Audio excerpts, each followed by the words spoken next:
안녕하세요. 뉴로필라테스 이양미입니다. 브레드 어웨어니스, 호흡 인지와 관련해서 신경학적 관점에 대한 이야기를 안내해 드리려고 합니다.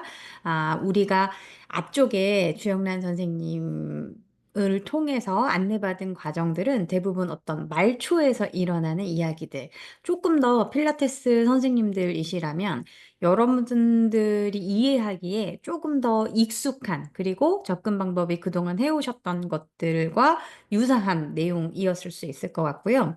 신경학적 관점에서 호흡을 본다라고 하는 이야기는 보다 중추적인 어떤 구조를 배우고 우리가 들이마실 때 갈비뼈를 열어주세요. 내쉴 때 뭐 배를 조여주세요. 뭐 등등등 다양하게 하는 것들은 어떻게 보면 이 내가 의도를 가지고 수의적으로 말초에 있는 어떤 신체 부위를 움직이거나 뭐 수축하거나 활성화시켜서 이 말초로부터 올라오는 신호를 브레인에 전달해서 이걸로 인한 아웃풋을 어떤 효과를 유도하는 것이라면 이 신경학적인 관점에서 우리가 호흡을 인지한다라고 하는 것은 보다 직접적으로 이 호흡에 관여하는 중추들의 활성도를 높이거나 혹은 과활성화되어 있는 부분이 있다면 이 부분을 이니비션, 억제하는 방식의 접근 방법이 되겠습니다.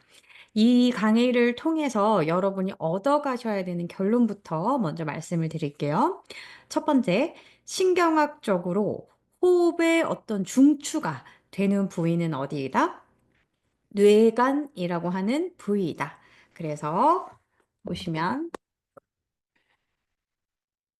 이렇게 지금 두개골 내에 뇌가 있죠. 여러분이 이렇게 육안으로 보시는 이런 약간 우동사리 같이 생긴 부분 있죠. 이 부분은 보통 우리가 대뇌라고 합니다. 그래서 뇌를 제가 한번 꺼내 볼게요. 이렇게 지금 옆에서 바라보는 모습인데요. 이렇게 지금 옆모습인 거예요. 대뇌가 있고 대뇌 아래쪽에 연두 색깔 이 부분을 우리가 소뇌라고 합니다. 제가 소뇌를 꺼내 볼게요. 그러면 요 심부에 있는 요 부분 있죠?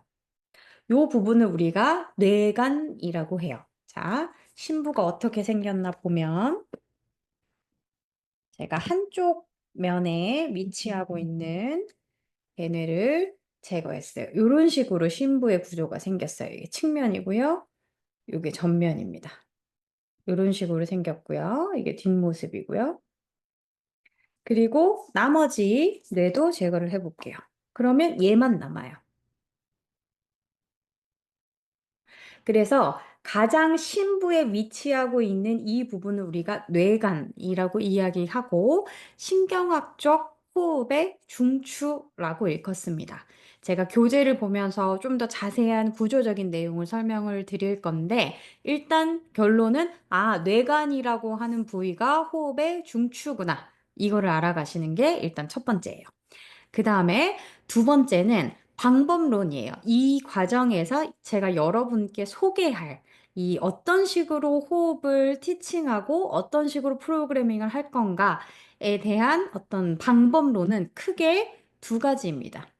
하나는 미주신경이라고 하는 뇌신경을 활성화시키는 거이고요. 그 다음에 두 번째는 우리 혈중 내에 적절한 수준에서 이산화탄소를 증가시키는 것입니다. 자, 교재를 보고 설명하기 전에 제가 지금 세 가지 말씀드렸어요. 첫 번째, 호흡의 중추는 뭐다? 뇌의 아주 심부에 위치하고 있는 뇌간이라고 하는 영역이다. 브레인스템이라고 발음합니다. 그 다음에 방법론. 그러니까 어떤 식으로 접근할 거냐. 운동을 가리키는 사람으로서 방법론으로 봤을 때는 첫 번째 방법론은 미주신경이라고 불리는 뇌신경을 활성화시킬 거다. 두 번째, 혈중 내의 CO2를 높이는 방향성을 가지고 우리가 레슨을 할 때 적용할 수 있는 방법들을 알아볼 거다. 요거를 머릿속에 일단 유념하시고 나머지 디테일한 사항들을 같이 따라와 보시면 되겠습니다. 여러분 이렇게 손을 벌려 보시고요. 엄지손가락을 안으로 넣어주세요. 그리고 나머지 손가락으로 이렇게 감싸 보세요. 그러면 요게 제가 앞에 아까 앞전에 이 모형을 통해서 보여드린 뇌의 구조라고 생각하시면 돼요. 그래서 가장 넓고 많은 부위, 그리고 가장 표면에 위치하고 있는 우동사리 같았던 이 부위가 말하자면 대뇌라고 하는 부위고요. 이 부위를 우리가 고위중추라고 이야기합니다. 우리가 뭔가 의식적인 수준에서 생각하고 말하고 움직이고 느끼고 감각하고 이런 것들은 다 고위중추에서 진행이 됩니다. 근데 고위중추 안에 위치하고 있는 가장 깊은 영역.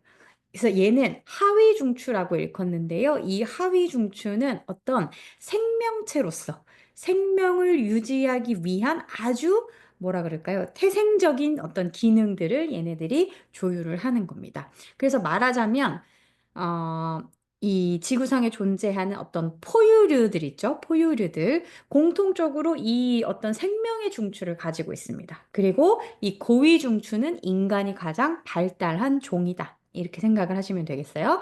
그래서 이 뇌간이라고 하는 부분이 호흡의 중추이다.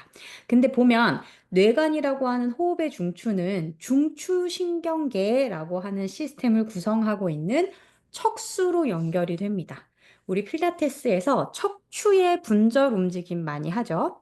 그럼 그 척추의 분절 움직임을 하는 동안에 척추라고 하는 공간, 가장 정가운데의 공간에 들어가 있는 척수를 구석구석 다양한 방향으로 움직여주고 있는 것과도 다름이 없거든요. 그래서 위치적으로 봤을 때 이 뇌간, 호흡의 중추는 뭐냐면 척수로부터 타고 올라오는 어떤 정보들을 고위중치, 우리가 느낄 수 있고 의식할 수 있고 판단할 수 있는 고위중추로 보내주는 어떤 중간의 역할이기도 하면서 또 반대로 내려올 때는 고위중추가 어떤 내 말초로부터 올라오는 다양한 감각 정보들을 통합한 다음에 야, 심장 너 좀 더 빨리 뛰어야겠다. 야, 너 호흡을 좀 가다듬어야겠다. 어떤 그 올라온 정보로부터 통합된 내용을 가지고 결론을 얻어요. 그래서 그 결론을 다시 어떤 이걸 실질적으로 하기 위한 횡격막이나 심장의 근육이나 갈비뼈 사이사이에 있는 근육들의 운동 명령을 이렇게 내려주고자 할 때 역시 척수를 통해서 운동 명령이 이렇게 뻗어져 나갈 텐데 그때에도 가운데에 위치하고 있는 아주 중요한 다리 역할을 해주고 있는 어떤 구조가 바로 뇌간이 되겠죠.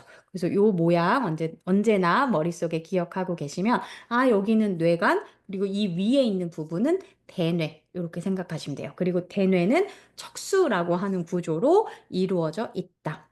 그래서 우리가 중추신경계를 구성하고 있는 요소는 크게 두 가지 기관에 의해서 중추신경계가 구성이 되어 있는데 하나는 뇌고 하나는 척수다. 이렇게 이해하시면 돼요. 그래서 우리가 신경계 또는 뉴로라고 하는 단어가 굉장히 많이 이제 사용이 되고 있는데 그 안에는 어떤 말초적인 이야기를 하는, 언급을 하는 내용들도 간혹 있거든요. 교육 과정에 따라서.